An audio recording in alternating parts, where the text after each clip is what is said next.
Минске начался суд в отношении преподавательницы английского языка Ольги Калацкой. В тюрьме женщина оказалась за нанесение не менее одного удара в область лица известного пропагандиста Григория Озаренко.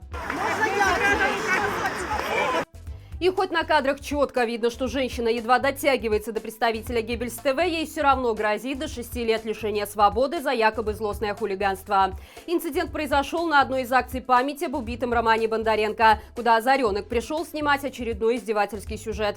Ольга Калацкая не выдержала клевету, которую сотрудник СТВ нес о Тихановской и протестующих, поэтому замахнулась на него рукой. Хотя, судя по реакции окружающих, совершить подобное желал каждый. Интересно, что в ответ на обвинение суда Озаренок вдруг снизошел и заявил, что претензий к женщине не имеет, и поддержал ходатайство о том, чтобы ее не привлекали к ответственности. Вы думаете, раскаялся? Пропагандист просто переживает, что суровый приговор переводчицы будет использован против него. Провластных СМИ, кстати, уже ценили так называемый джентльменский поступок Озаренка, назвав его достойным верующим человеком, приводя при этом строчку из Евангелия от Матфея: «Вера верую, Гриша, а маску носить надо». В сети появилось видео, на котором организатор шабашей за Лукашенко Сергей Ковригин избивает своего соседа в лифте. Конфликт произошел еще в октябре прошлого года. В результате пострадавший получил закрытую черепно-мозговую травму и был вынужден обратиться за медицинской помощью. Однако уголовное дело по факту нанесения телесных повреждений так и не было возбуждено, хотя с момента инцидента прошло уже 5 месяцев. Судя по видео, конфликт возник из-за того, что в лифт, куда Ковригин зашел и где уже находился его сосед, не смогли попасть все 4 его детей. Вместо того, чтобы попытаться уладить проблему на словах, агрессор применил рукоприкладство. Да так, что кулачный рикошет прилетел даже его супруге. Сам Ковригин давать комментарии журналистам наотрез отказался, а пострадавший после того, как следственные органы отмахнулись от дела с очевидно политической подоплекой, был вынужден обратиться напрямую в суд. Отметим, что Сергей Ковригин более 10 лет проработал в ИПАМ, а после так называемых выборов Лукашенко решил немножечко хайпануть на пропагандистском ТВ и стал активным организатором и участником шествий в поддержку нелегитимной власти. Свидетели Лукашенко нагло и целенаправленно пытаются обратить в свою секту всех белорусов, а в случае неудачи они подключают административный ресурс. Ранее мы уже сообщали о том, как студентов и рабочих в буквальном смысле насильно удерживают в общежитиях и на рабочих местах, чтобы те не вышли на акцию 25 марта. Тоже, как выяснилось, происходит и с медработниками. Сразу из нескольких столичных медучреждений поступила информация о жесточайших запретах участвовать в Дне воли и протестных выходных. Если станет известно, что медики нарушили этот запрет, их ожидают суровые взыскания, которые также последуют и для их непосредственных руководителей. Кроме того, на политзанятиях, которые проводятся в медучреждениях, сотрудникам непрозрачно намекают, что участие в протестах может стоить им работы и даже свободы.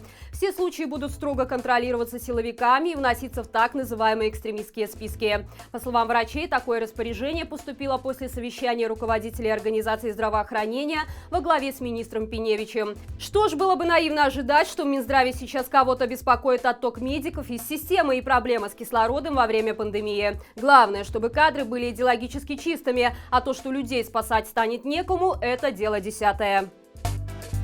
Руководитель Минской школы номер 168 Лилия Азаревич решила, что ее учебное заведение проклято, и пригласила священника, чтобы изгнать оттуда бесов. Вероятно, к такому мнению женщина пришла из-за ряда трагических событий, которые произошли в ее школе. Это и смерть учителя от всеми известного вируса, и гибель 2 учениц, и попытка самоубийства одной из школьниц. Поражает, что директор, которая, по идее, должна быть хорошо образованным человеком с критическим мышлением, решила пойти по пути аудитории шоу «Битва экстрасенсов» и узрела в череде трагических совпадений происки потусторонних сил. В действительности ситуация в школе обстоит намного хуже, с учетом того, как провластные учителя нагнетают обстановку. Педагоги устроили по родительским чатам спам-рассылку листовок с запугиванием об ответственности за участие детей в массовых мероприятиях. Такие вещи на самом деле могут создать стрессовые ситуации в некоторых семьях, а все, что получается потом, это уже эффект домино. Впрочем, руководство школы решило пойти по пути наименьшего сопротивления и свалить груз ответственности на духовенство. Вот только от того, что Святой Отец покрутит кадилом в обители знаний, демоны лукашизма в головах таких директоров вряд ли самоликвидируются.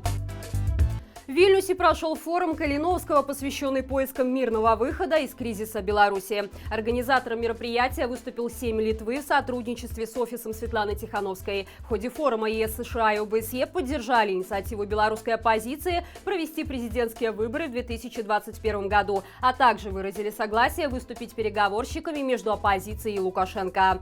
А украинский депутат Алексей Гончаренко, который также принял участие в форуме, предложил рассмотреть Киев как площадку для переговоров.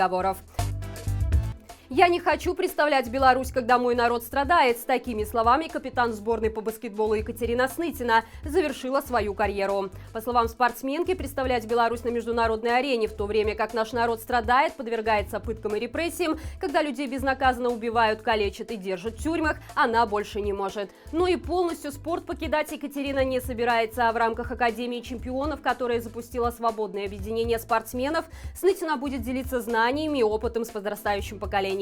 Напомним, что в 2007 году Екатерина Сныцина выиграла бронзовую медаль на чемпионате Европы, которую впоследствии продала за $10 000, а все вырученные с аукциона средства отдала в фонд помощи спортсменов, которые подверглись преследованию за свою гражданскую позицию.